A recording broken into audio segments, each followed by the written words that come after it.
If I'm elected Liberal leader, my government's fiscal policy will focus first on reining in government spending. And that will help create the room for personal income tax cuts so that Canadians can keep more of their hard-earned money and cope with a higher cost of living. At the same time, we will focus on catalyzing unprecedented levels of private investment across Canada to create jobs, to grow workers' incomes, and drive the productivity we need for those public services. That's Liberal leadership candidate Mark Carney outlining some of his economic policy today should he become leader and prime minister. Carney says he'll balance the Fed's operational budget, is what he called it, in 3 years. He also said he would run a small deficit when it comes to capital spending. One of his competitors, Chrystia Freeland, meanwhile, toured a dairy farm in Quebec today. She's vowing to defend supply management, and she reiterated that she is the best person to take on Donald Trump. Let's parse it all apart and the status of that leadership race with our front bench. CTV political commentator Scott Reid is with us. He's a former communications director to Prime Minister Paul Martin. Jamie Ellerton is a conservative strategist and the founding partner of Canaptus Limited. Here in studio, former interim NDP national director Carl Bélanger is with us. He's now the president of Traction Strategies. And next to him, that's Najoud Almalise, who works with the Globe and Mail here in Ottawa. Hi, everybody. Very nice to see you, Scott. I'll start with you. What's the strategic objective of Carney making an announcement like the one he made today? To distinguish himself from Justin Trudeau. I think really, what's the country wanted for the past number of months, 18, 24 months? They wanted change. Pierre Poilievre has given them that. That gave him a lead. Carney has caused a lot of heads to turn. People are curious. Anything new here? Something that should make me reconsider my vote? Obviously, we have Trump and tariffs. That's blowing up the issue set. But Carney's going further and also saying, I'll distinguish myself from Trudeau yet again on how I manage the operations of government, how I manage and balance the books. So I think it's sensible. It's not exciting stuff. It's not firecracker stuff. It's not going to cause people to leap from the bed and go, my God, let's put the records on loud. But it is solid, sensible positioning. Jude, I wanted to get your take on it, because I think Scott's point about it sort of the attempt to differentiate with the last government is what stuck out to me, both in the way he talked about it, but also in this press release. The opening paragraph, in recent years, the federal government has been spending too much. He highlights that the federal workforce has grown by over 40%. The federal government has consistently missed its spending targets and breached its fiscal guardrails. I imagine this is also like a veiled potshot at the finance minister, whom he'll be facing off with next week in the debate. I'll start off by saying I think economists are quite excited about an balancing the operational budget and keeping everything else separate.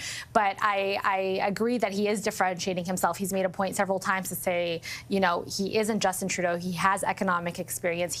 We haven't gotten a lot of policy details from him compared to actually Chrystia Freeland, I would say. But what he's focused a lot on is this issue of spending and investing. Catalyzing investment is what he always says.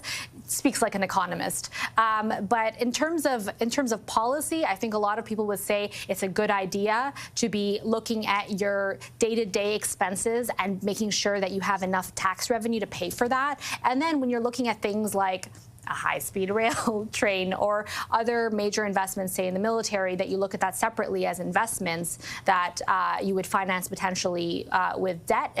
So I would say that there's many who would say that's a good policy, but it's also good politics probably for him to say, hey, this is how I will be different from Justin Trudeau. I'm going to be responsible. So who isn't buying that he's going to be different than Justin Trudeau? Jamie, the Conservatives, I'm sure that won't surprise you. I think we have some of their statement to pull up. They're accusing him essentially of what the wording they used was sneaky accounting. And I think what they're getting at here is sort of dividing capital expenditures. So buying my house doesn't count, but my credit card debt does. And also the lack of detail today, which I think, is a fair question to Tories too, about what exactly they will and won't do to achieve their spending objectives. The only detail he provided today was that he would cap the public service at the current level, and otherwise didn't get into details about, other than a spending review, like what kind of cuts he would be able to find. What are your thoughts on this positioning versus the Tories? Yeah, I kind of agree with Scott. This is probably Mark Carney trying to actually lean into his CV and kind of the hype and the allure that people see in his candidacy. And I think Conservatives are going to continue to try and undercut that credibility. Of course, he was the Prime Minister's economic advisor and rumored to be his finance minister up until that all fell apart when Chrystia Freeland resigned. And so there's going to be a lot of politics. I think Scott's right in that the accounting games and the accounting tricks and a debate over accounting standards isn't going to excite Canadians. But I think where it actually gets harder for Mark Carney is it's one thing for him to say this at a podium in a controlled environment. He's not been performing well when actually asked to account for his record and deal with some of the inconsistencies of his own past remarks and support for this government. And so he can't just wave it all away at a podium in Scarborough and think it's going to pass muster. So he's got a big, massive uphill climb to make if he's going to make this with Canadians. And I think why you're going to continue to hear Conservatives undercut that credibility and continuing to tie him to Justin Trudeau. Explain to me this, Carl, because if you look at all, like, deep into the public opinion polling, which has obviously shifted in a big way, narrowing the gap between the Conservatives and the Liberals, it's not, yeah, the Conservatives are losing some ground, but mostly the NDP are losing ground to the idea of Carney leading the Liberals. I think one poll yesterday showed 42%, I think it was, of NDP voters plan to support the Liberals if Carney were the leader. Yet the message today was a very, like, quote unquote centrist one. It certainly wasn't appealing to the progressive flank of the party. Why is he stealing the NDP's lunch with messages like this? Yeah, you can always count on the socialists to rally behind the banker. That's the way it goes when you want to keep the barbarians away. I mean, that's what's happening, right?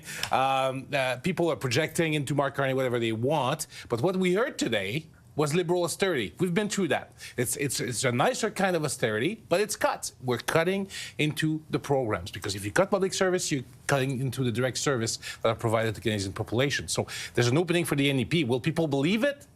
That's a tougher sell. But, I mean, Mark Carney comes in and it's the tale of two budgets with the accounting tricks. So on one end, the operating deficit will be, the operating budget will be balanced. On the other hand, he's promising a very small deficit. Well, the last Liberal leader who promised a very small deficit was, you got it, Justin Trudeau. I will add. Modest was the word. Yes. I will add, even Pierre Poilievre attacked Carney for suggesting in a French interview that he would cut transfers to provinces. Well, that's right. One of the only clarifications offered in the release today was that he won't.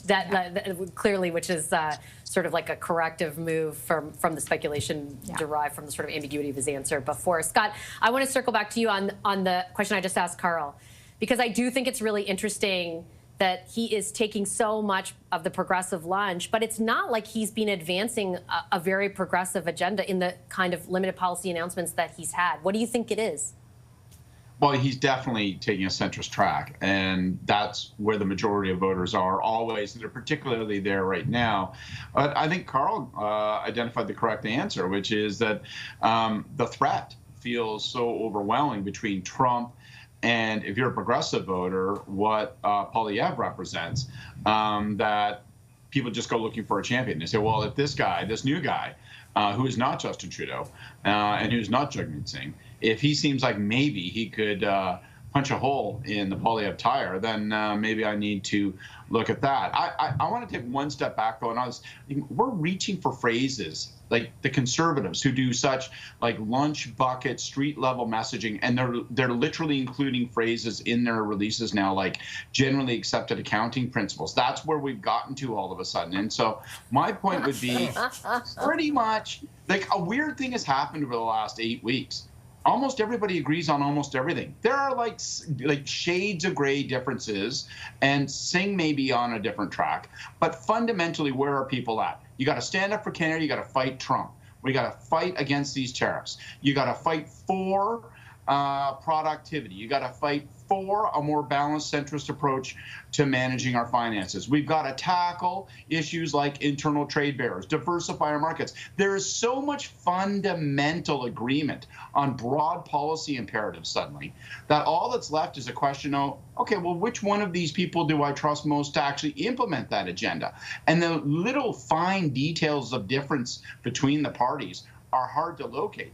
That could be a challenge for Pierre Poilievre, because suddenly there's a guy who's got the word new stamped on him. There's a guy who seems like he's credible on these cornerstone questions of how to manage global finance and trade.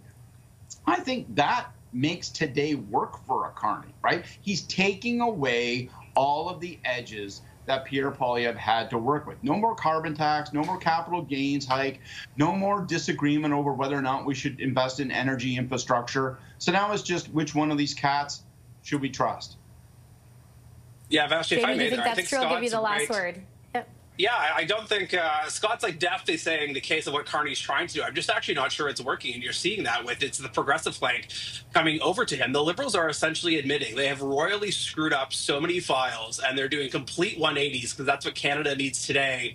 Wink, wink, nudge, nudge. We're not actually sorry because I can't actually admit we were wrong, but hopefully you'll give us your vote this time. Whereas I think with what Pierre Poilievre has been trying to do, and the Conservatives more broadly in recent weeks, I think they're trying to draw Mark Carney out of his controlled, scripted environment and get him actually talking off the cuff, where he does seem to have very weak retail skills so far, and giving that clear contrast of here's what we've been fighting for, here's what we want to do, here's where our values are, here's how we're going to fix Canada. Do you really trust these guys, even if they have put a new head on top, who have actually written to the authors of so many of today's problems? Interesting, both of you basically saying it comes down to a question of trust, just with a different answer.